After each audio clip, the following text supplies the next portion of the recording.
8వ అధికారం. రోమిలకు రాసిన పత్రిక 8వ అధ్యాయం. రోమర్కు 8వ అధికారం.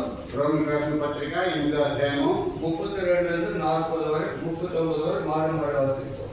32 నుంచి 40 వరకు మనం ఉత్తర ప్రత్యేకంగా చదువుకుందాం. రోమర్ 8వ అధికారం 32 నుండి 39. రోమిలకు రాసిన పత్రిక 8వ అధ్యాయం 32 మొదలుకొని 39 వరకు உத்தர பிரதேசமாக చదువుకుందాం. நம்முடைய சொந்த குமாரன் பாராமல் நம்மெல்லாருக்காக அவரை ஒப்பு கொடுத்தவர் அவரோடு கூட மற்ற எல்லாவற்றையும் நமக்கு அருளாதிருப்பது எப்படி? దేవుని చేత ఏర్పరచబడిన వారిని నా జ్ఞానముగా ఒప్పువాడేవాడు నీతిమంతులుగా తీర్చువాడు దేవుడే. ஆக்கினைக்குள்ளாக தீர்க்கிறவர் யார்? கிறிஸ்துவை மரித்தவர், அவரை எழுந்திருக்கிறவர், அவரை தேவனுடைய வலது பாசத்தில் இருக்கிறவர், நமக்காக வேண்டுதல் செய்கிறவரும் அவரே. క్రీస్తు ప్రేమనుండి మనల్ని ఎడబాపువాడేవాడు ప్రమేయమును పాలనను ఇంద్రియమును కరుణను అప్రయములను ఉపద్రవములను కఠినములను మనం ఎడబాపునా. 36 கிறிஸ்துவின் அன்பை விட்டு நம்மை பிரிப்பவர் யார்? உபத்திரவமோ வியாபனமோ துன்பமோ பசியோ நிர்வாணமோ நாசமோசமோ பட்டயமோ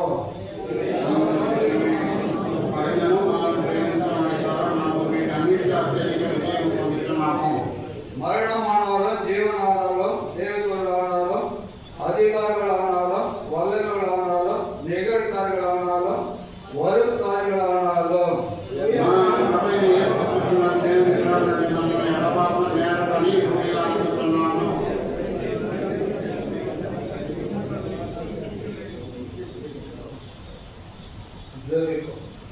எங்கள் அன்புள்ள பரலோக பிதாவே, வானத்தையும் பூமி படைத்த சர்வ வல்லமுள்ள தேவனாகிய கர்த்தாவே, எங்கள் ஆண்டவர் இரட்சகர் மீட்பர் கர்த்தர் இயேசு கிறிஸ்துவின் நாமத்தினாலே உம்முடைய பரிசுத்த நாமத்தை போற்றி புகழ்ந்து ஆராதிக்கிற கர்த்தாவே, நான் கர்த்தர் நான் மாறாதவர் ஆகிய யாக்கோபின் புத்திரராகிய நீங்கள் நிர்மூலமான சொன்னவர் ஆண்டவர் ஸ்தோத்திரிக்கிறோம்.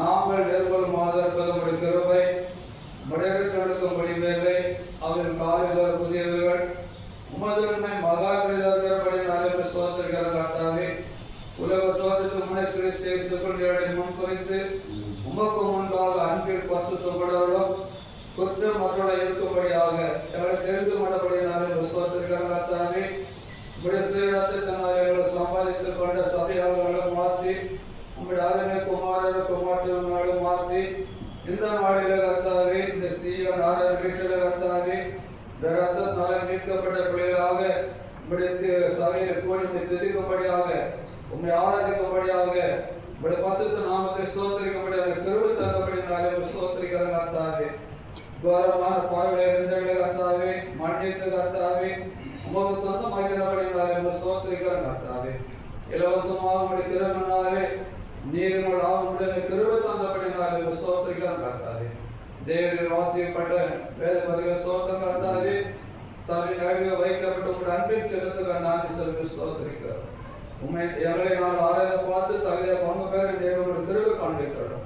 அப்படியே நம்முடைய சொல்லிக்கிறது மறைக்கிற நாதல் தெரிய வேண்டும். அப்படியேமான ஊழியக்கான ஆண்டவரே, உங்களுடைய சமூகத்தில் என்னை தாழ்த்துகிறேன் கர்த்தாவே, ஒன்றுமில்லாத ஆண்டவரே, ஆனால் உங்களை தெரிந்து கொண்டு ஒரு இடத்துக்கு நடக்க சுத்திகரித்து இலவசமாக இந்த மீட்பை இந்த பாவ மன்னிப்பை தந்தபடினாலே ஸ்தோத்திரிக்கிற கர்த்தாவே, தேர்ந்த நேரத்தை நீர் ஆசீர்வதியும். என்னை நீர் வெறுமையாக கர்த்தாவே, என் வாய் என் உதவி என் நாவ் என் தொண்டை தொண்டு பசுத்து விட்டது கர்த்தாவே, தேவன் நீரை தெரிய வேண்டும். அப்படியே நம்முடைய சிறைகளை மறைக்கிறேன், நீரை தெரிய வேண்டும்.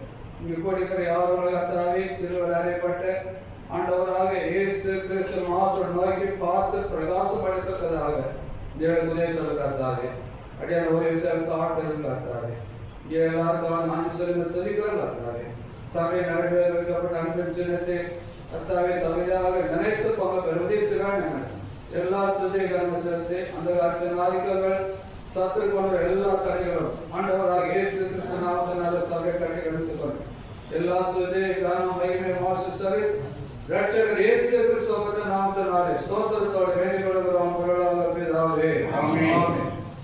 நாம் இங்கே வாசிக்கப்பட்ட வேத பகுதியிலே பவுல் பிதாவாக தேவன் நம்மை எவ்வளவு நேசித்தார் என்பதை வெளிப்படுத்துகிறார். మనం ధ్యానం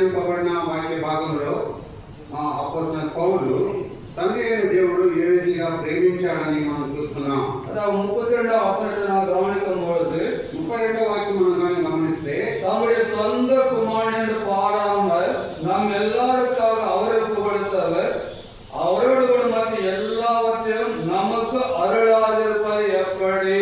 తన సొంత కుమారుని అనుగ్రహించుటకు వెనుక తీయక మన అందరి కొరకు ఆయనను అప్పగించినవాడు ఆయనతో పాటు సమస్తమును మనకెందుకు అనుగ్రహింపడు? அதாவது பிதாவாகிய தேவன் தம்முடைய நேசகுமாரனாகிய கர்த்தர் இயேசு கிறிஸ்துவை நமக்காக ஒப்பு கொடுக்க பின்வாங்கவில்லை. కనుక తండ్రి అయిన దేవుడు ప్రభువైన యేసుక్రీస్తును తన కుమారుడైన యేసుక్రీస్తును మన కొరకే అప్పగించుట కొరకు ఆయన వెనుక తీయలేదు. அதாவது நமக்காக என்று பார்க்கும்போது நாம் யார் என்பதை சிந்தித்து பார்க்க வேண்டும். మన కొరకు అన్నప్పుడు మనం ఎలాంటి వారమని మనం ఆలోచించవలేను. அது ரோமருக்கு நிருபம் 3ஆம் அதிகாரத்திலே அப்போஸ்தலன் பவுல் நாம் எப்படிப்பட்டவர்களாய் இருந்தோம் என்பது குறித்து தெளிவான சத்தியத்தை வெளிப்படுத்துகிறார். కనుక రోమీయులకు రాసిన పత్రిక 3వ అధ్యాయంలో అపోస్తలుడైన పౌలు మనం ఎలాంటి వారమని ఉన్నామని ఇక్కడ తేటగా చెప్పబడినది.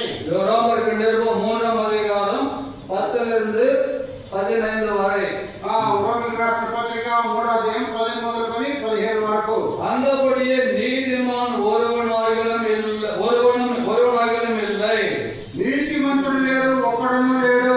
நாம் ஆராய்ச்சியில கூட கேட்டோம். మన ఆరాధనలో కూడా విన్నాము. அதாவது நீதிமான் ஒருவனாகிலும் இல்லை, ஆண்டவராக இயேசு கிறிஸ்து ஒருவர் தான் நீதிமான் என்று.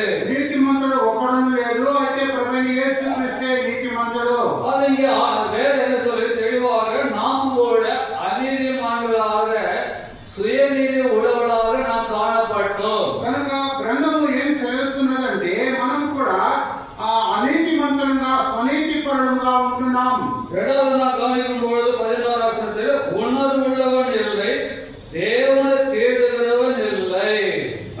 రెండవదిగా గ్రహించేవాడు ఎవడను లేడు, దేవుని వెతుకువాడును లేడు. அதாவது ஆறுதலோடு நாம் கேட்டோம். அந்த பரிசேயன் தன்னைத்தான் உணரவில்லை.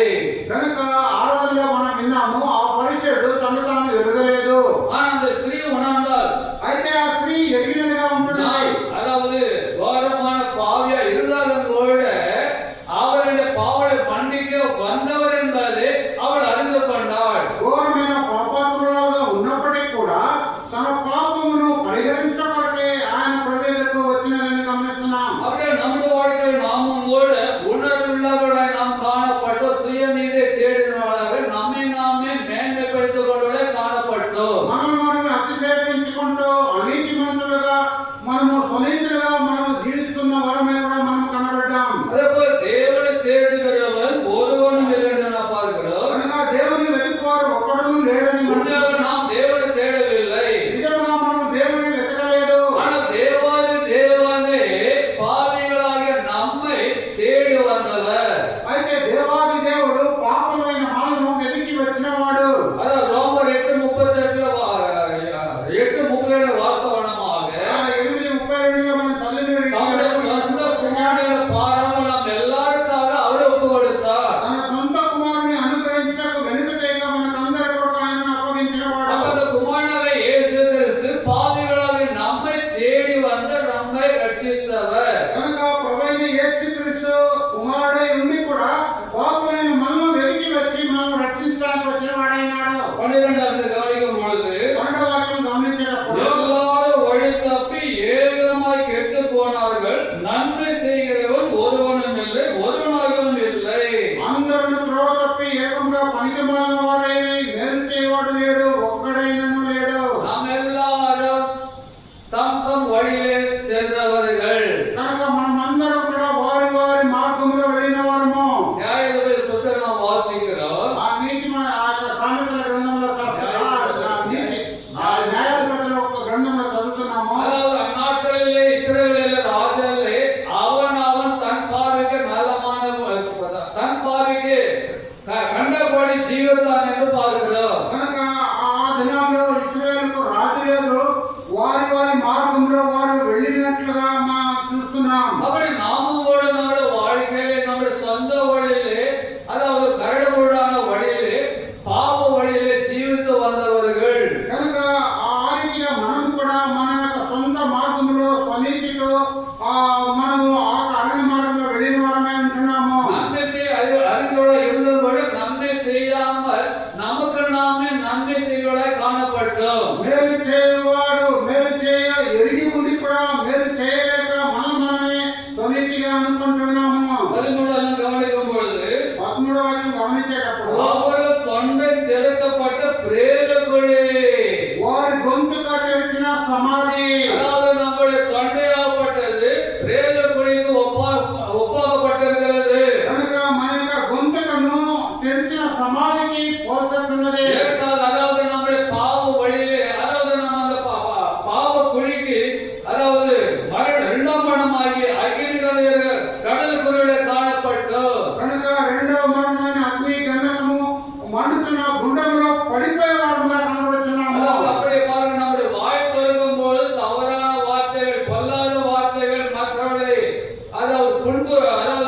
புண்படுத்தக்கூடிய வார்த்தைகளை நாம் பேசினவர்கள். కనుక మన నోటిని తెరిచేటప్పుడు మనము ఎంతో అపశబ్దములు లేక బూతులు లేక శోకాకులు మాట్లాడే ఇతరుని నొప్పించే మాటలుగా మాట్లాడే వారంగా ఉంటున్నాము. தங்கள் நாவுகளால் வஞ்சனை செய்கிறவர்களாய் இருந்தோம். కనుక మన నాలుకల ద్వారా మనము అక్కడ మోసం చేసే వారంగా ఉంటున్నాము. அவருடைய உதடுகளின் கீழ் பாம்பின் விஷம் இருக்கிறது. వారి పెదవుల కింద సర్ప విషం ఉన్నది. அதாவது நம்முடைய உதடுகள் எப்படி என்று பார்க்கும் பொழுது பாம்பின் விஷம் உள்ளவர்களாக காணப்பட்டவர்களாய் இருந்தோம். మన యొక్క పెదవులు ఎలా ఉన్నదంటే పాము యొక్క విషం కలిగిన వారమే ఉంటున్నాము. அதே போல 14 பார்க்கும்போது அவர்கள் வாய் சபிப்பினாலும் கசப்பினாலும் நிறைந்திருக்கிறது. 14వ వాక్యం వారి నోటి నిండా శపించయు పగయు ఉన్నవి. நம்முடைய வாய் எப்பொழுதுமே அதாவது மக்கள் சபிக்கிற காரியத்தில் தான் மக்களை அதாவது புண்படுத்தக்கூடிய காரியங்கள் மக்களை துக்கப்படுத்தக்கூடிய காரியங்கள் இருந்தது. కనుక మన నోరు నిండా ఎప్పుడూ ఇతరులను శపించే వారంగా ఇతరులను నొప్పించే వారంగా ఇతరులను విసిగించే వారంగా కనబడుతున్నాము. அப்படிப்பட்ட இருந்த நம்மை ரட்சித்து அவருடைய பிரியமான பிள்ளைகளாக மாற்றுவதற்காக தான் பிதாவாக தேவன் அவருடைய சொந்த குமாரனாகி கர்த்தர் இயேசு நமக்காக ஒப்பு கொடுத்தார். కనుక అలాంటి ఉన్న వారిని మనల్ని రక్షించి తన సొంత కుమారుడుగా తీసుకోకే తన ఏకైక కుమారుని తండ్రి అయిన దేవుడు మన కొరకే అప్పగించెను.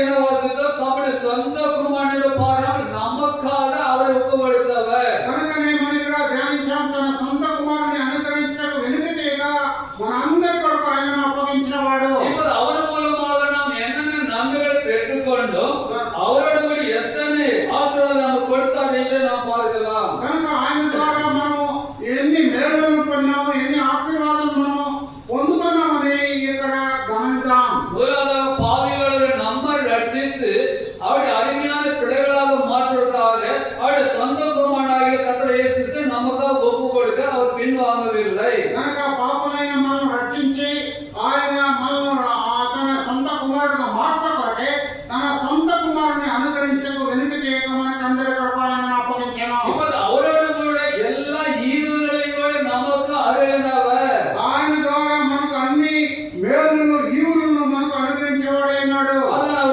அவரை நமக்கு அருளின ஈவுகளை நாம் பார்க்கும் பொழுது మనకు అనుగ్రహించిన ఈవులను మనం గమనించేటప్పుడు பிதாவாக தேவன் நம்மை எந்த அளவுக்கு நேசித்தார் என்று பார்க்கும் பொழுது తండ్రి అయిన దేవుడు మనకు ఏ రీతిగా మనం ప్రేమించాడని గమనించినప్పుడు அதாவது பவுல் 2 கொரிந்தியர் 9ஆம் அதிகாரம் 15 அருமையான சத்தியத்தை வெளிப்படுத்தியிருக்கிறார். అపోస్తలుడైన పౌలు 2 కొరింథీయులు 9వ అధ్యాయము 10వ వాక్యంలో చక్కగా చెప్పబడింది.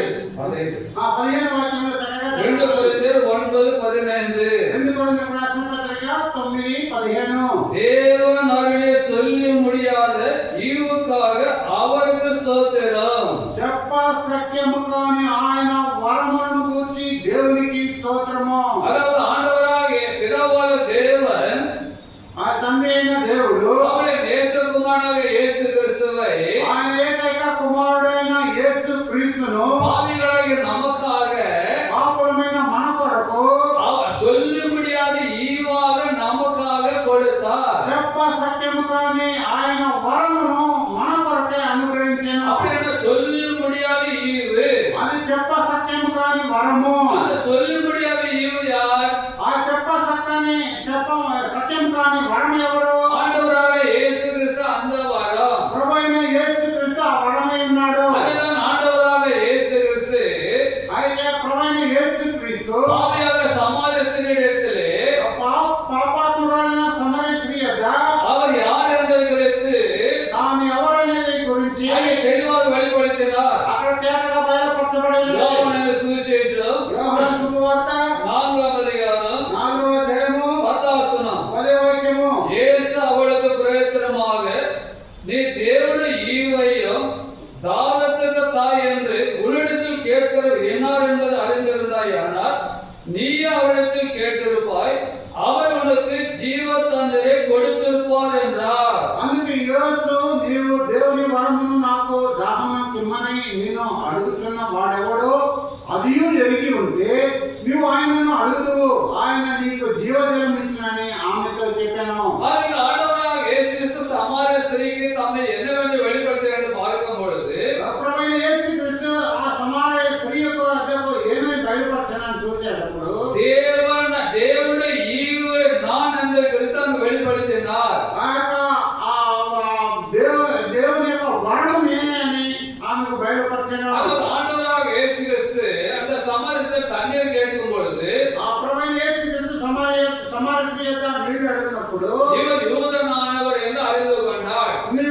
ఆమె యూదుడు అని ఎరిగి ఉండెను.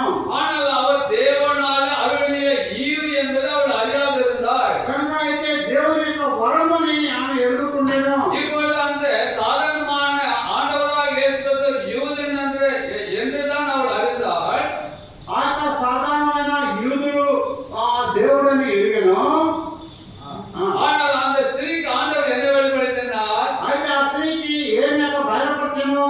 தேவனுடைய ஈவை நீ அறிந்திருந்தாயானால், నీవు దేవుని వరమని నువ్వు ఎరిగి ఉన్నట్లయితే, அப்படியாக அந்த தேவனுடைய ஈவாக நான் உனக்கு இந்த பாவ மன்னிப்பை ரட்சிப்பை கொடுக்க வந்தவர் என்பதை குறித்து அந்த ஸ்திரீக்கு தெளிவான சத்தியத்தை வெளிப்படுத்தினார். అయితే నేను దేవుని వరమని నువ్వు ఎరిగి ఉన్నట్లయితే ఇక పాపం కలిగిన నీకు రక్షణ గురించి ఎరిగి ఉన్నదే అని నేను ఆయనకు బయలుపరచను. அவர் எவ்விதமாக அந்த பாவி அந்த சமாரிய ஸ்திரியை ரட்சித்து அவர் உலக ரட்சகர் தேவனால் கொடுக்கப்பட்ட ஈவு என்பதை வெளிப்படுத்தி அவருடைய வாழ்க்கையை மாற்றி அவருடைய தேவனுடைய மகளாக மாற்றினார் என்று நாம் வாசிக்கிறோம். ఏ రీతిగా సమరస్యను రక్షించి ఆమె జీవితాన్ని మార్చి ఆయనను ఆ రీతిగా ఆ రక్షకుడుగా ఆయనకు బయలుపరచనని చూస్తున్నాము. அதேபோல நாமும் கூட பிதாவாக தேவனுடைய ஈவாகிய ஆண்டவராக இயேசு கிறிஸ்துவை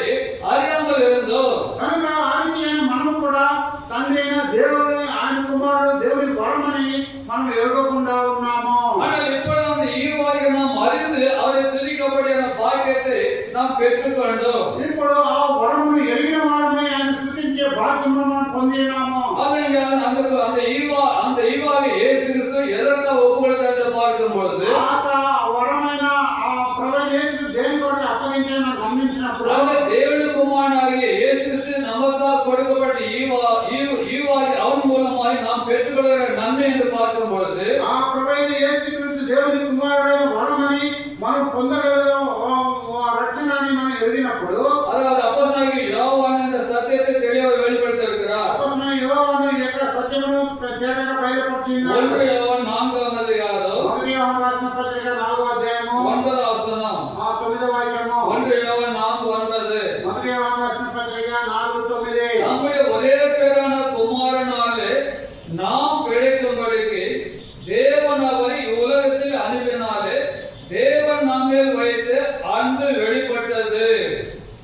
దేవుడు తన అద్వితీయ కుమారుని లోకంలోనికి పంపెను. దీని వల్ల దేవుడు మన యందు ఉంచిన ప్రేమ ప్రత్యక్షపడెను. அதேபோல தேவன் அதாவது பிதாவாக தேவன் తండ్రి అయిన దేవుడు நம்முடைய குமாரனாக இயேசு கிறிஸ்துவை తన కుమారుడైన ప్రభువైన యేసు క్రీస్తును நமக்காக ஈவாக அருளினார். మన కొరకే వరముగా అనుగ్రహించినాడు. அந்த ஈவாகி ஆண்டவராக இயேசு கிறிஸ்துவின் மூலமாக ఆ వరమైన ప్రభువైన యేసు క్రీస్తు ద్వారా நாம் பெற்றுக்கொள்ளக்கூடிய பெரிய உன்னதமான பாக்கியம் என்ன என்று பார்க்கும் பொழுது మనం పొందగలిగిన ఉన్నతమైన భాగ్యం ఏదంటే நாம் அவராலே பிழைக்கும்படிக்கு మనం ఆయన ద్వారా జీవించలాగున.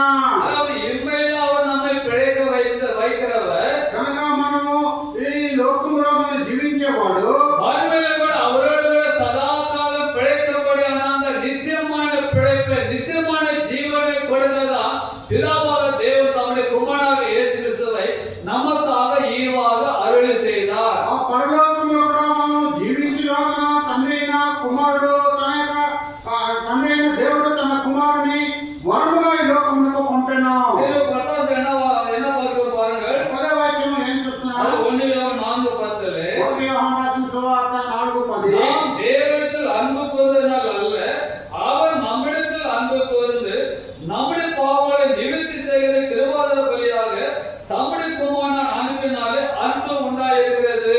మనం దేవుని ప్రేమించమని కాదు, తానే మనల్ని ప్రేమించి మన పాపములకు ప్రాయశ్చిత్తమై ఉండుటకు తన కుమారుని పంపెను. ఇందులో ప్రేమ అయినదే. இப்போ இரண்டாவதாக தம்முடைய குமாரனை இயேசு கிறிஸ்து ஈவாக எதற்காக அனுப்பினார் என்று பார்க்கும் பொழுது రెండవదిగా తన కుమారుడైన యేసు క్రీస్తుని మరముగా ఎందుకు పంపెనని చూసేటప్పుడు நம்முடைய பாவங்களை நிவர்த்தி செய்யும்படியாக మన పాపములకు ప్రాయశ్చిత్తం చేయటం కొరకే. அதை நாம் கேட்ட அந்த பாவியான ஸ்திரியுடைய பாவத்தை மன்னிக்கதான் ஆண்டவராக இயேசு கிறிஸ்து அதிகாரம் உள்ளவராக வந்தார்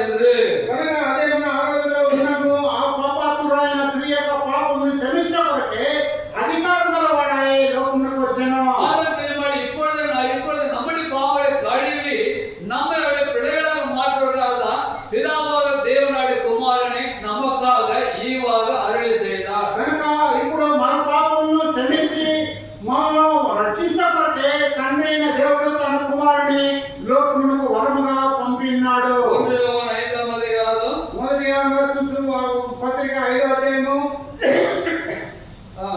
10వ వచనத்திலே 10, 11, 12 கூட 10, 11, 12 కూడా அவருடைய குமாரனாக இயேசு கிறிஸ்து ஈவின் மூலமாக நாம் இன்னும் என்ன பெற்றுக்கொள்ள கூடுகிறோம் என்பதை குறித்து சொல்லுகிறார். తన కుమారుడైన ప్రభువైన యేసుక్రీస్తు వరము ద్వారా మనం ఇంకా ఏమి పొందబోతున్నామో వరం ఆశీర్వాదం చూడగలుగుతాం. 1 யோவான் 5:10 మొదటి యోహాను రాసిన పత్రిక 5:10 వాక్యం. தேவனுடைய குமாரத்தில் விசுவாசம் இருக்கிறவன் அந்த சாட்சியை தனக்குள் கொண்டிருக்கிறான். தேவனை விசுவாசியாதவனோ தேவன் தம்முடைய குமாரனை குறித்து கொடுத்த சாட்சி விசுவாசினால் அவரை பொய்யராக்குகிறார். దేవుని కుమారుని విశ్వాసం ఉంచువాడు తనలో ఈ సాక్ష్యం కలిగి ఉన్నాడు. దేవుని నమ్మని వాడు ఆయన తన కుమారుని గూర్చి ఇచ్చిన సాక్ష్యమును నమ్మలేదు కనుక అతడు దేవుని అబద్ధికునిగా చేసిన వాడే. அப்ப நாம் தேவ குமாரனாக இயேசு கிறிஸ்துவின் விசுவாசம் வைக்கவில்லை என்றால் அதாவது நாம் அவருக்கு பொய்யான சாட்சி கொடுக்கிறவரை காணப்படுவோம். பொய்யான சாட்சி கூட காணப்படும் சொல்லப்படுகிறது. కనుక దేవుని కుమారుని విశ్వాసము ఉంచకపోయినట్లయితే మనము దేవుని అబద్ధ సాక్ష్యంగా మనము బయలుపరుస్తున్నాము. அந்த குமாரனாக இயேசு மூலமாக நித்திய ஜீவனை பெற்றுக்கொள்ளக்கூடிய பாக்கியத்தை பெற்றுக்கொண்டோம். ఆ కుమారుని యొక్క ఆ ప్రభువైన యేసుక్రీస్తు ద్వారా నిత్య జీవం పొందే భాగ్యమును మనం పొందినాము.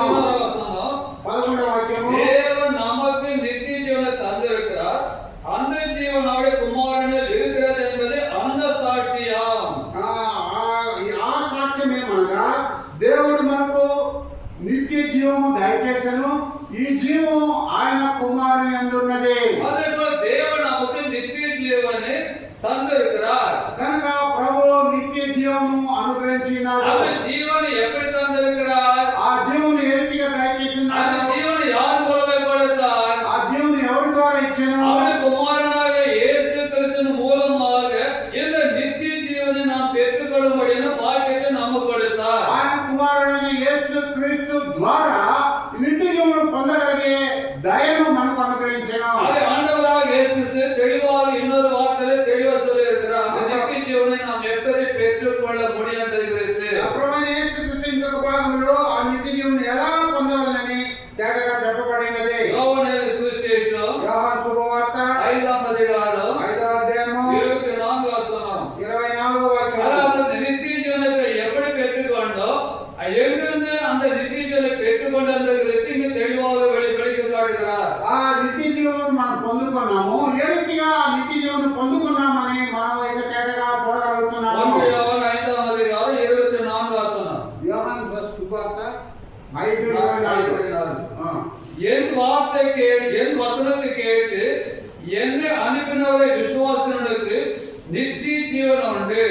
அவன் ஆக்கின தீர்ப்புக்குட்படாமல் மரணத்தை விட்டு நீங்கி ஜீவனுக்குட்பட்டிருக்கிறவன் என்று மெய்யாகவே உங்களுக்கு சொல்லுகிறேன். నా మాట విని నన్ను పంపిన వాని విశ్వాసం ఉంచువాడు నిత్య జీవం గలవాడు. వాడు తీర్పులోనికి రాక మరణంలో నుండి జీవంలోనికి దాటినాడని మీతో నిశ్చయముగా చెప్పుచున్నాను. அது இங்க என்ன சொன்னார்? என் வசனத்தை கேட்டு என்னை அனுப்பினவரை விசுவாசனுக்கு நித்திய ஜீவன் உண்டு. నా మాట విని నన్ను పంపిన వాని విశ్వాసం ఉంచువాడు నిత్య జీవం గలవాడు.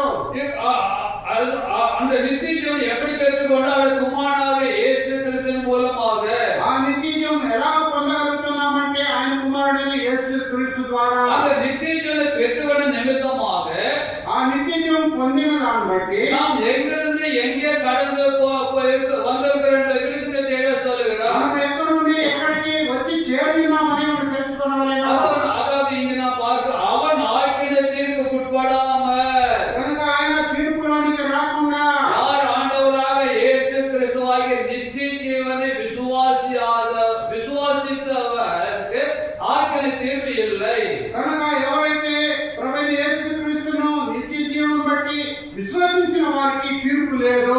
ஆண்டவராக இயேசு கிறிஸ்துவை தேவனுடைய குமாரனை விசுவாசித்தவனுக்கு நித்திய ஜீவன் இருக்கிறது. కనుక ప్రభువైన యేసు క్రీస్తును దేవుని కుమారుని విశ్వసించే వారికి నిత్య జీవం కలదు. அப்ப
అడుగుతున్న ఆ యొక్క నిత్య మరణం నుండి మనం దాటి వేయించినాడు. அதுக்கு தெளிவா சொன்னார், என் வசனத்தை கேட்டு என்னை அனுப்பினவரை விசுவாசிக்கிறவனுக்கு நித்திய ஜீவன் உண்டு. కనుక నా మాట విని నన్ను పంపిన వాడిని విశ్వసించిన వానికి నిత్య జీవం కలదు. அவன் ஆக்கினை தீர்ப்பு உட்படாமல் ఆయన తీర్పులోనికి రాక மரணத்தை விட்டு మరణంలో నుండి ஜீவனுக்குள் பிரவேசித்திருக்கான் என்று மெய்யாகவே மெய்யாகவே சொல்லுகிறேன். జీవంలోకి దాటినాడని మీతో నిశ్చయముగా చెప్పుచున్నాను. அவர் பிரியமானவர்களே, அவருடைய குமாரனாக இயேசு கிறிஸ்துவை ஈவாக நமக்கு எழுதப்படுத்தார் என்று பார்க்கும் பொழுது அவருடைய நாமத்தின் மூலம் விசுவாசம் வைத்து மரணத்தை விட்டு நீங்கி நித்திய ஜீவனுக்குள் பிரவேசிக்கும்படியான பாக்கியத்தை கொடுத்தார். కనుక తండ్రి అయిన దేవుడు ఆయన కుమారుని ఎందుకొరకై మనకు వరముగా అనుగ్రహించున్నాడంటే ఆ తీర్పు అనే మరణంలో నుండి దాటి నిత్య జీవంలో మనం దాటినామని మనకు అనుగ్రహించినాడు. பவுல் 2 கொரிந்தியர் 1 தெளிவான சத்தியத்தை வெளிப்படுத்த தேவன் அவருடைய சொல்லி முடியாத ஈவுக்காக அவருக்கு ஸ்தோத்திரம். కనుక చెప్ప సత్యం గాని వరము కొరకై దేవునికి స్తోత్రము. இப்போ அவருடைய அன்பை நம்மால் விவரிக்க முடியாது. కనుక ఆయన ప్రేమను మనం వివరించలేము. அவருடைய தயவை நாம் விவரிக்க முடியாது. ఆయన దయను మనం వివరించలేము. அவருடைய கிருபை நம்மால் விவரிக்க முடியாது. ఆయన కృపను మన ద్వారా వివరించలేము. அவருடைய அவர் நமக்காக அந்த சிலுவையில் பட்ட பாடுகளை நம்மால் விவரிக்க முடியாது. మన కొరకై ఆయన పొందిన శిలువ శ్రమలను మనం వర్ణించలేము. அவருடைய சௌந்தரியத்தை நம்மாலே விவரிக்க முடியாது. ఆయన అందమును ఆయన మనము వివరించలేము. அதனால சொல்லி முடியாத ஈவு. కనుక చెప్ప సత్యము కాని ఆయన వరము. அந்த அளவுக்கு ஆண்டவர் பாவிகளாகிய நம்மை நேசித்து அவருடைய ஜீவனை நமக்காக கொடுக்க தேவனால் கொடுக்கப்பட்ட ஈவாக வந்தார். பிரியமானவர்களே, కనుక పాపమైన మనల్ని ప్రేమించి ఆయన కుమారుని ద్వారా మనకి ఇచ్చిన ఆ యొక్క వరమును మనం పాపులైన మనకు ఇవ్వడానికి భూలోకమునకు వచ్చినాడు.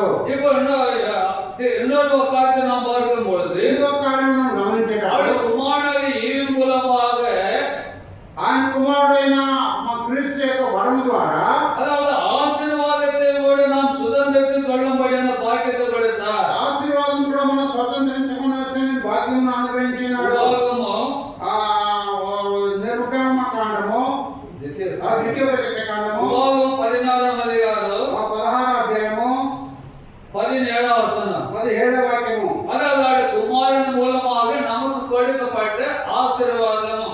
అదే తన కుమారుని ద్వారా మనకు ఇవ్వబడిన ఆశీర్వాదము. ஆனாலும் அவர்கள் கர்த்தருடைய சந்நிதியில் வெறும் கையோடு வராமல் உன் தேவன் கர்த்தர் உனக்கு அருளின ஆசீர்வாதத்துக்கு தக்கதாக அவன் தன் தொகைக்கு ஏற்றபடி காணிக்கை கொண்டு வர கடவன். వారు వట్టి చేతులతో యెహోవా సన్నిధిని కనబడక నీ దేవుడని యెహోవా నీకు అనుగ్రహించిన దీవెన చొప్పున ప్రతి వాడును తన శక్తి కొలది ఇవ్వవలెను. அதாவது அவர் மூலமாக நமக்கு இந்த ஆசீர்வாதத்தை கொடுத்தபடினால்தான் நாம் பெற்றுக்கொண்ட ஆசீர்வாதத்துக்கு ஏற்றபடி நம்முடைய சொந்தத்தில் வந்த காணிக்கைகளை நம்முடைய ஆராதனையை செலுத்த கடமைப்பட்டிருக்கிறோம். కనుక ఆయన ద్వారా పొందిన యొక్క మేలులో వరము ఆశీర్వాదం కొలది మనం పొందిన ఆశీర్వాదం బట్టి మనకు ఇచ్చిన దీవెన చొప్పున ప్రతి వాడును తన శక్తి కొలది ఆరాధన బలిని அதாவது అర్పించవలెను. அவர் மூலமாக அந்த ஆசீர்வாதத்தை பெற்றுவதற்காக கூட நம்மை அழைத்தார் என்று நாம் பார்க்கிறோம். కనుక ఆయన ద్వారా ఆశీర్వాదం పొందడానికి మనం పిలువబడి ఉన్నారని మనం చూస్తున్నాం. 1 பேதுரு 3ஆம் அதிகாரம் మొదటి పేతురు రాసిన పత్రిక 3వ అధ్యాయము 9ஆம் வசனத்தில் நாம் பார்க்கும் பொழுது 9వ వాక్యం చూసేటప్పుడు அந்த ஆசீர்வாதத்துக்காக தேவன் நம்மை அழைத்தார். అక్కడ ఆ ఆశీర్వాదం కొరకు ప్రభువుని పిలిచిన వాడైనాడు. 1 பேதுரு 3:9. మొదటి పేతురు రాసిన పత్రిక 3వ అధ్యాయం 9వ వాక్యం. தீமைக்கு தீமையை உதாசனத்துக்கு உதாசனத்தை சரி கட்டாமல் அதற்கு பதிலாக நீங்கள் ஆசீர்வாதத்தை சுதந்திரத்துக் கொள்ளும்படி அழைக்கப்பட்டது என்று அறிந்து ஆசீர்வதியுங்கள். ఆశీర్వాదములకు వారసుల ఓటకు మీరు పిలువబడితే కనుక కీడుకు ప్రతి కీడైనను దూషణకు ప్రతి దూషణైనను చేయక దీవించుడి. இங்கே அவரோடு அவர் முதலாவதாக நித்தியங்களை பெற்றுக்கொள்ளும் வழிகாடு குமாரன் நமக்காக ஈவாக அருளினார். మొట్టమొదటిగా నిత్య జీవం పొందుకోవడకై ఆయన కుమారుని మన కొరకు అనుగ్రహించినాడు. இப்போ அவரோடு கூட அந்த ஆசீர்வாதங்களை கூட நமக்கு கொடுத்திருக்கிறார். ఆయన ద్వారా ఈ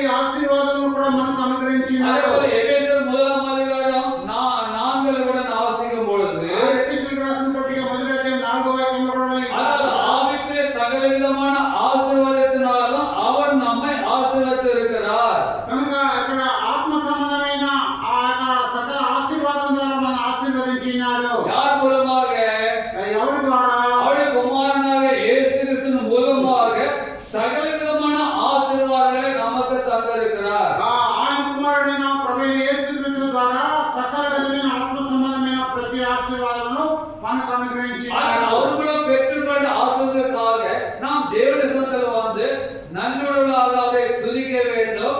அவருக்கு நம்முடைய காணிக்கைகளை கொடுக்க வேண்டும் என்று நாம் உபவாசத்தில் வாசித்தோம். కనుక మనం ద్వితీయోపదేశ కాండంలో ధ్యానించాము. ఆయన ద్వారా పొందిన ఆశీర్వాదం కొరకై ఆశీర్వాద నిమిత్తమై ఆయన కొరకై కానుకలను బలులను ఆరాధనను సమర్పించవలెను. இன்னொரு வசனக்காக அவரே நமக்காக அப்பமாக கொடுத்து விட்டார் என்று நாம் பார்க்கிறோம். ఆయన మన కొరకై ఆ రొట్టెగా ఇవ్వబడి ఉన్నాడు. జీవప్పமாக జీవపు రొట్టెగా. యోహాను సువిశేషం యోహాను సువార్త 6వ అధ్యాయము 33వ వచనం 33వ వాక్యము. యోహాను సువార్త 6:33. வானத்திலிருந்து இறங்கி உலகத்துக்கு ஜீவனை கொடுக்கிற அப்பமே தேவன் அருளிய அப்பம் என்றார். పరలోకం నుండి దిగి వచ్చి లోకమునకు జీవమునిచ్చున్నది దేవుడు అనుగ్రహించే ఆహారమై ఉన్నదని మీతో నిశ్చయముగా చెప్పుచున్నాను. அவர் நமக்கு அந்த நித்திய ஜீவனை கொடுக்க அவர் நமக்காக ஜீவப்பமாக இந்த உலகத்துக்கு அதாவது வானத்திலிருந்து இறங்கி வந்ததை ஆண்டவரை தெளிவாக சொல்லுகிறார். కనుక ఆ జీవం మనకు అనుగ్రహించే కొరకే ప్రభువైన యేసుక్రీస్తు పరలోకం నుండి భూలోకమునకు జీవ ఆహారంగా జీవ రొట్టెగా మన కొరకే దిగి వచ్చి ఉన్నాడు. வானத்திலிருந்து இறங்கி உலகத்துக்கு ஜீவனை கொடுக்கிற அப்பமே தேவன் அருளிய அப்பம் என்றார். అదే ఇక్కడ తేటగా చెప్పబడింది. పరలోకం నుండి దిగి వచ్చి లోకమునకు జీవం ఇచ్చున్నది దేవుడు అనుగ్రహించే ఆహారమైనదని. உலகத்துக்கு ஜீவனை கொடுக்க ஆண்டவராக இயேசு கிறிஸ்து இந்த உலகத்திற்கு வந்தார். లోకమునకు జీవం ఇచ్చుటకే ప్రభువైన యేసుక్రీస్తు లోకమునకు వచ్చాడు. நித்திய ஜீவனை கொடுக்க, ఎలాంటి జీవం? நித்திய ஜீவனை கொடுக்க, నిత్య జీవం అనుగ్రహించాడు. அவருடைய சதா காலம் பரலோகத்திலே வாசம் பண்ணும்படியான பாக்கியத்தை கொடுக்கிறதான். ఆయనతో పాటు సదాకాలము పరలోకంలో మనం నివాసం చేయడం కొరకే ఆ భాగ్యమును అనుగ్రహించటకు. அந்த பாக்கியத்தை பெற்றுக்கொண்ட நாம் இந்த உலகத்திலே நன்மையோட வாழ்க்கையோட வாழ்ந்து அதே போல அந்த பரிசுத்தத்தை காத்துக்கொண்டு நடக்கும்போதுதான் நாம் அந்த நித்திய ஜீவனை பெற முடியும். కనుక ఆ యొక్క ఆ అనుగ్రహించిన జీవమును ఈ లోకములో పరిశుద్ధంగా జీవించి వాటిని కాపాడుకొని పరలోక రాజ్యంలో మనము ఆయనతో పాటు జీవించగలము. ஆக ரட்சிக்கப்பட்ட நாம் அந்த ஜீவனை பெற்றுக்கொண்ட நாம் அவருக்கு நாம் பிரியமாக நன்றுள்ள வாழ்க்கை வாழ்ந்து அவருடைய வருகைக்கு நாம் ஆயத்தப்படுத்த ஆண்டவர் நமக்கு உதவி செய்வதாக. కనుక రక్షణ పొందిన మనము ఆయన యొక్క వాక్యానుసారంగా లేఖన ప్రకారంగా ఆయనకు నీతిగా జీవించి ఆయన ద్వారా మనము ఆ పరలోక రాజ్యంలో చేర్చబడగలుగుతాము. దేవుని వాక్య ఆశీర్వదించుగాక. దేవుడి వాక్యం మనపైకి దీవించుగాక.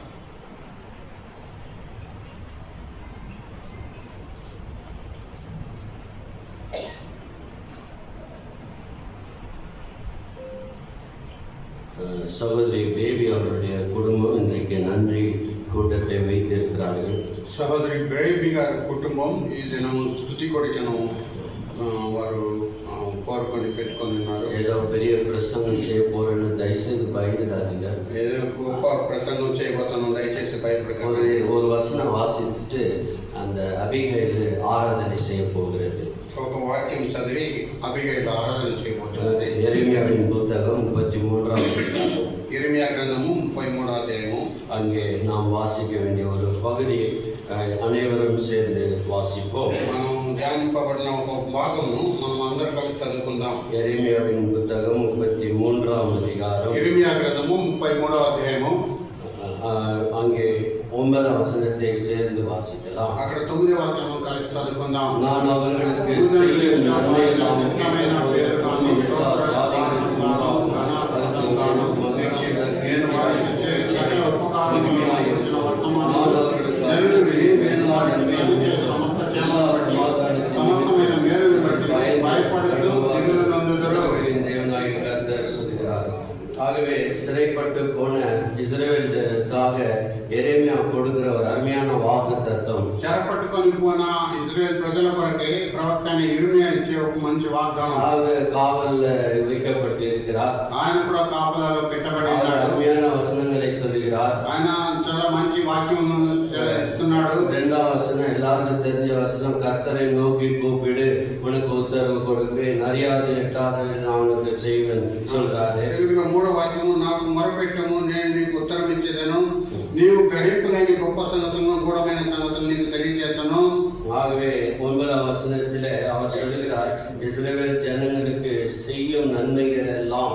కనుక భూజనులకు అందరికీ అంటే ఇశ్రాయేలు ప్రజలకు చేయగల క్షేమకరమైన மேலுలన్నిటిని ஆண்டவர் நன்மை செய்கிறார். ఆయన మేలు చేయించున్నాడు. அவருடைய வாழ்க்கையில எவ்வளவு நன்மைகளை செய்திருக்கிறார். నీ నా జీవితంలో ఎంత మేలు చేసి ఉన్నాడు. ஆகவே அங்கே 2வதாக நான் அவர்களுக்கு அருளி செய்ய எல்லா நன்மைகளின் நிமித்தம் నేను వారికి చేసే సకల ఉపకారములను గురించి ஆண்டவர் செய்த உபகாரத்துக்காக அவர்கள் ஆண்டவருக்கு நன்றி சொல்கிறார். కనుక ప్రభు చేసిన ఉపకారముల కొరకై వారు స్తుతి చెల్లిస్తున్నారు. சகோதரி பேபி அவர்கள் சொன்ன காரியம், அநேக நாட்களுக்கு மாதங்களுக்கு முன்னாக இந்த ஸ்தோத்திர கூட்டத்தை வைக்க வேண்டியதாக இருந்தது, வைக்க முடியவில்லை.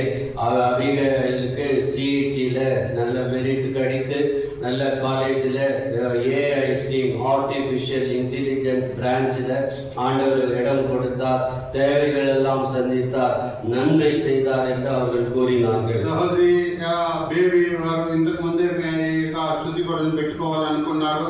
అయితే అభిగేలకు ఆ సిఇటిలో ఆ మంచి కాలేజీలో మంచి ర్యాంక్ వచ్చి సీట్ వచ్చింది కనుక ఏకస్థుతి కూడాను కూడికను వారు పెట్టుకొని ఉన్నారు.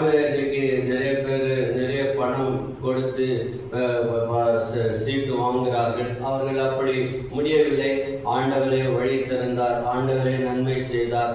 கவர்மெண்ட் பிரிஸ்கிரைப்டு ஃபீஸ் மட்டும் கட்டி 4 வருஷம் படிக்கணும், 2 வருஷம் முடிச்சிடுச்சு, 3-4 வருஷத்துக்கு ஜெபிப்போம். கர்த்தர் செய்த நன்மைக்காக அபிகேல ஆராதனை செய்ய போகிறார்கள். కనుక ప్రభు చేసిన మేలు అభిగేలు ఆరాధన చేయబోతున్నది. అనేకులు చాలా లంచం ఇచ్చి ఆ యొక్క సీట్ను పొందుతారు. అయితే ప్రభు కృప ద్వారా తనకు ర్యాంక్ వచ్చి ఆ యొక్క మంచి కాలేజీలో సీట్ వచ్చిన దాన్ని బట్టి ప్రభువును స్తుతించవలసికు వారు రుణపడి ఉన్నారు.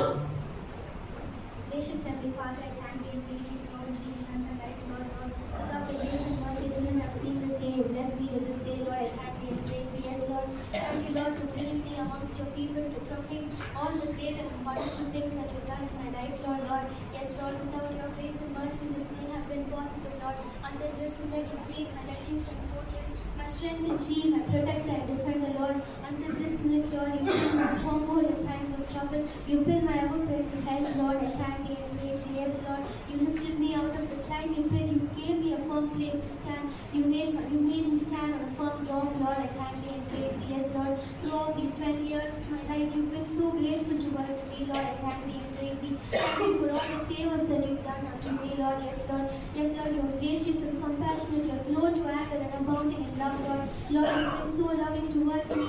Thank you for the unfailing, the unconditional love that you showed upon me, Lord. Your love reaches to the heavens. Your faithfulness reaches to the skies, Lord. Lord, thank you for the great faithfulness that you showed unto me and towards my family, Father, Lord. Yes, Lord, there's none like you, Lord, for all the things that you did in my life. Lord, I don't know if I deserve it, but Lord, you did it all for me. Lord, though I went astray, Lord, you left the 99 and you came in search of me, Lord. Yes, Lord, I thank you and praise you. Thank you, Lord, for being so kind and so gracious towards me until this minute, Lord. You neither slumber nor sleep, Lord. Yes, Lord, even before I was formed in my mother's womb, you knit me together. You called me by my name and you protected me as the apple of the eye, Lord. Yes, Lord, I thank you and praise you. Thank you for all the great and for all the marvelous deeds you've done in my life. Thank you for the precious calling that you gave unto me. And Lord, for guiding me throughout the 2 years, Lord. If it was not unto you, Lord, I would have been destroyed. Yes, Lord, through all hardships, every moment, Lord, you've been with me, you've comforted me, and you've always stayed with me, Lord. Though I went astray, you never really left me. You were always there for me, Lord. What shall I render unto thee?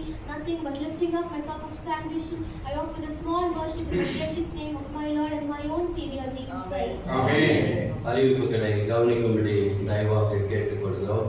ప్రకటనను గమనించాలని దయగా కోరుకుంటున్నాం. நாம் சகோதரி Lydia சாலமனுக்காக ஜெபித்தோம்.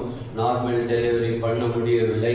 ஆகவே நேற்றைய தினம் குளோமினாஸ் hospital நாகவரா அந்த குளோமினா என்ற ஆஸ்பத்திரியில் சேர்க்கப்பட்டு சிசரிங் செய்யப்பட்டு ஆண்மகனை தேவன் கொடுத்தபடியால் அவர்கள் நன்றி தெரிவித்துக் கொள்கிறார்கள். కనుక మనము లిడియా సాలమన్ కొరకు ప్రార్థన చేశాం. నార్మల్ డెలివరీ దేవుడు అనుమతించలేదు. సిజరన్ ద్వారా డెలివరీ అయ్యింది. ఒక మగబిడ్డను దేవుడు అనుగ్రహించాడు. కనుక ఆ పిల్లల హాస్పిటల్లో ఆమె సిద్ధమై ప్రసవించి ఉన్నది. కనుక వారికి ప్రార్థన చేశాం. కనుక వారు స్తుతిని వారు కృతజ్ఞతను తెలుపుతున్నారు. எல்லாருக்கும் அன்பின் விருந்து இருக்கிறது. சகோதரி பேபி குடும்பத்தின் மூலமாக எல்லாரும் தயவு செய்து பங்கு பெற்று போகும்படியாக கேட்டுக்கொள்கிறேன். సహోదరి బేబీ కుటుంబం ద్వారా ప్రేమావళి సిద్ధపరచబడి ఉన్నది. కనుక అందరూ పాలు పొందిపోవాల్సిందిగా కుటుంబం ద్వారా కుటుంబం తరఫున మనం చేస్తున్నాం. சகோதரி நபமி அவர்கள் குடும்பமாக பால்கிறேன் எல்லாரும் சபைக்கு மிக நன்றியுள்ளவர்களாக நீங்கள் செய்த எல்லா உதவிகள் செய்த ஜெபங்கள் நேற்று நல்ல விதமாய் தேவன் நடத்தி கொடுத்தபடியால் உங்களுடைய எல்லா ஜெபங்களுக்கும் நன்றி சொல்கிறோம். సహోదరి నయోమి గిడియన్ కుటుంబం గిడియన్ హేనా వారు కలిసి నిన్న జరిగిన లేక దేవుని యొక్క కృతజ్ఞత కూడిక కొరకై ప్రార్థన చేశారు. సంఘం అంతా కూడా ఎంతో ప్రయాసపడి అన్ని కార్యక్రమం చక్కగా జరిగించారు. కనుక మీకు అందరికీ కుటుంబం తరఫున వారు కృతజ్ఞతలు చెల్లిస్తున్నారు. சகோதரி நவமி இந்த வியாழக்கிழமை ஆஸ்பத்திரியில் சேர்க்கப்பட்டு வெள்ளிக்கிழமை காலையில் 2 நீ ரீப்ளேஸ்மெண்ட் சர்ஜரிக்குள்ளாக போகிறார்கள். தொடர்ந்து தயவு செய்து ஜெபிங்கள். எல்லா விதத்திலும் தேவன் பாதுகாக்க சுகமளிக்க டாக்டர்கள் அறுவை சிகிச்சை செய்யும் போது கிருபை கொடுக்க அவருடைய கைகளை தேவன் திடப்படுத்த எல்லாவற்றுக்காக ஜெபியுங்கள். కనుక సహోదరి నామి యొక్క శుక్రవారం హాస్పిటల్ అడ్మిట్ అయ్యి బేస్తవారం అడ్మిట్ అయ్యి శుక్రవారం నీ యొక్క మోకాలు ఆపరేషన్కి వెళ్తున్నారు. కనుక డాక్టర్లకి మంచి జ్ఞానం ఇవ్వడానికి ఆ ఆపరేషన్ చక్కగా జరిగి సక్సెస్ అవ్వడానికి మీరందరూ కూడా ఆమె కొరకై ప్రార్థన చేయవలసిందిగా సంఘంగా కోరుకుంటున్నాం. 9ஆம் தேதி செவ்வாய்க்கிழமை நாம் இந்த இடத்தை பிரதிஷ்டை செய்த ஒரு நாளாக இருக்கிறது. 9వ తారీఖు మంగళవారము ఈ యొక్క స్థలం నూతన మందిరమును ప్రతిష్ఠ చేసిన దినంగా ఉంటున్నది. இன்றைக்கு ஆண்டவர் நமக்கு செய்த எல்லா వసతి ఉదవి எல்லாவற்றுக்காக தேவனுக்கு ஸ்தோத்திரம். ఈ దినం మనకు చేసిన అన్ని సౌకర్యముల కొరకై దేవుడు చేసిన ఉపకారముల కొరకై దేవుని స్తుతించవాలి. அன்றைக்கு மாலைக்கு இங்க ஸ்தோத்திர கூட்டம் நடைபெறும். ఆ దినము మంగళవారం సాయంకాలము ఇక్కడ స్తుతి కూడిక జరుగును. தயவுசெய்து என்னோடு கூட உபாகமம் 8ஆம் அதிகாரத்துக்கு கொஞ்சம் திருப்பி கொடுங்க. ஒரு வசனத்தை காட்ட விரும்புகிறேன். దయచేసి ద్వితీయోపదేశకాండం 8వ అధ్యాయం తిప్పుకోనండి. 10ஆம் வசனம் இவ்வாறாக கூறுது.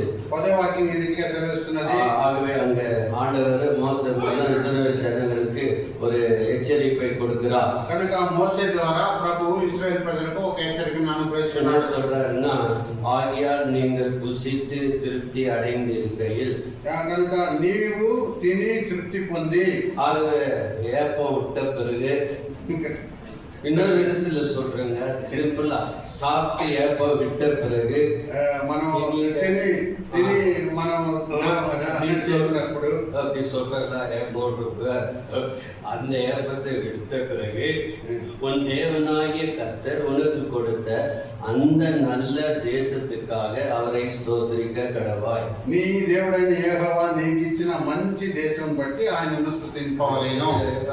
நம்ம அங்க ஏதாவது வெங்கடேஷ்புரத்திலும் இந்த இடத்துக்கும் நீங்க கொஞ்சம் வித்தியாசத்தை பார்த்து ஆண்டவர் செய்த காரியத்துக்கு நம்ம நன்றி உள்ளவர்களா இருக்கணுமா இல்லையான்னு நீங்களே யோசிக்க வேண்டும். కనుక అక్కడ వెంకటేశ్వరంలో ఉన్న పరిస్థితిని ఇక్కడ నూతనంగా వచ్చి చేరిన తప్ప మనకిచ్చిన సౌకర్యం పరిస్థితిని బట్టి ఆ భేదమును మీరే గుర్తించి దేవునికి మనం కృతజ్ఞత గలవారమై స్తుతి చెల్లించాలి. அந்த ஆண்டவர் இது நம்ம பில்டிங் ஏறிடுச்சுங்க. బిల్డింగ్ சரியா முடிக்கிறதுக்கு எவ்வளவு కష్టపట్టుன்னு நம்மளுக்கு தெரியுங்க. కనుక బిల్డింగ్ కట్టబడింది కానీ ఆ బిల్డింగ్ ను సరిగ్గా మనం ముగించడానికి అన్ని అంగుళ సౌకర్యములు కలిగించడానికి ఎంత కష్టపడ్డామో మనం அங்க நின்று வேலை செய்தவர்களுக்கு அதனுடைய வருத்தம் அதனுடைய கஷ்டம் தெரிந்திருக்கும். అక్కడ నిలబడి పని చేసిన వారికి దాని యొక్క ప్రయాసము దాని యొక్క కష్టము వారికి తెలిసి ఉండొచ్చు. ஆகவே நம்ம எதுவும் தெரியாத 2வது ஃப்ளோர்ல ஆராதனை வச்சுக்கலான்னு நினைச்சு 2வது ஃப்ளோர் ரெடி பண்ணிட்டோம். రెండో ఫ్లోర్ లో మనం ఆరాధన పెట్టుకుందాం అనేసి రెండో ఫ్లోర్ ని సిద్ధపరిచాము. அங்க ஏறி வர்றதுக்கு படியெல்லாம் கல்லும் மேடமா இருக்குது. கஷ்டம் எவ்வளவு வந்துச்சுன்னு உங்களுக்கு எல்லாருக்கும் தெரியும். ఇక మనం పైకి ఎక్కి రావడానికి సరైన మెట్లు లేకుండా ఎన్నో అవస్థలు పడ్డాం మనము. லிஃப்ட் வாங்கி 2 வருஷம் தூசி தும்மு எல்லாம் சேர்ந்துட்டு இருந்துச்சு. లిఫ్ట్ కొని 2 సంవత్సరాలు అటు పడిపోయి అన్ని దుమ్ము దులిపేసి ఉన్నారు. ஏதோ ஒரு பெரிய ராடு திருடு போயிடுச்சு. ఏదో ఒక పెద్ద వస్తువు దాంట్లో రాడు దాంట్లో దొరకలేదు. நான் ஏன் சொல்றேன்னா நம்ம ஆண்டவருக்கு எவ்வளவு இதை முடிக்க ஆண்டவர் அற்புதமான ரீதியில பல இடங்களில பலர் மூலம் தேவைகளை சந்தித்து முடிக்கும்படி உதவி செய்தார். కనుక ఇవన్నీ ఎందుకు చెప్తున్నామంటే దేవుడు ఇవన్నీ ముగించడానికి ఎంతో కృప కలిగి అనేక స్థలములో అనేక సహోదరుల ద్వారా అనేక సహాయం పొంది ముగించడానికి దేవుడు అనుగ్రహించాడు. நம்ம எல்லாரும் இஸ்ரவேலை விட சிறந்தவங்க இல்லைங்க. நம்மளுக்கும் முறுமுறுப்பெல்லாம் இருந்தது. அதுக்கு எல்லாம் ஆண்டவர் எடுத்து போட்டார். ஸ்தோத்திரம். కనుక మనం కూడా ఇశ్రాయేల్ లాగా వారికన్నా మంచివారం కామండి. మనలో కూడా సొంత గుణాలు ఉన్నాయి. అయితే ప్రభు వాటిని తీసివేశారు. அதெல்லாம் நினைத்து பார்க்க அவசியம் இல்லை. ஆண்டவர் கொடுத்தார். ஸ்தோத்திரம் ஆண்டவர் என்று சொல்லி கூடி வருவோம். కనుక దేవుడు ఇచ్చాడు, దేవునికి స్తుతి కలుగును గాక అని చెప్పి వాటిని ఆలోచించుకున్న వదిలేద్దాం. செவ்வாய்க்கிழமை 6:30 மணிக்கு இந்த இடத்துல ஆராதனை, அதாவது ஸ்தோத்திர கூட்டம் இருக்கு. 8 மணிக்குள்ள முடிச்சுட்டு போற மாதிரி எல்லா ஒழுங்கும் செய்யப்படும். మంగళవారం సాయంకాలం 6:30 గంటలకు ఈ స్థలంలో స్తుతి కూడిక ఉంటది. కనుక 8 గంటల లోపల మనం సమస్యను ముగించుకొని తిరిగి వెళ్ళిపోదాం. தயவுசெய்து கொஞ்சம் ஒரு தியாகம் எடுத்து வர முடியாத உங்களை அன்போடு வரவேற்கிறோம். దయచేసి త్యాగపరితమైన కార్యము మీరు త్యాగం తీసుకొని అందరూ రావాల్సిందిగా మనం చేస్తున్నాం. நீ வர ஒரு எடுக்கிற ஒரு பிரயாசமே ஆண்டவருக்கு ஸ்தோத்திர பலி. మీరు వచ్చి చేసే ప్రయాసమే దేవునికి స్తుతి కూడిక. ஆகவே வெள்ளிக்கிழமை வழக்கமாக வேத ஆராய்ச்சி கூட்டம் இருக்கும். గురువారము అలవాటు ప్రకారంగా సాయంకాలం 6:30 గంటలకి గ్రంథ పఠనం ఉంటుంది. ஆராய்ச்சியில கலந்து கொண்டு தேவவசனத்தை கிரமமாக கற்றுக்கொள்ள பிரயாசப்படுவோம். గ్రంథ పఠనంలో అందరూ కలుసుకొని దేవుని వాక్యం క్రమంగా నేర్చుకోవడానికి సహాయపడదాం.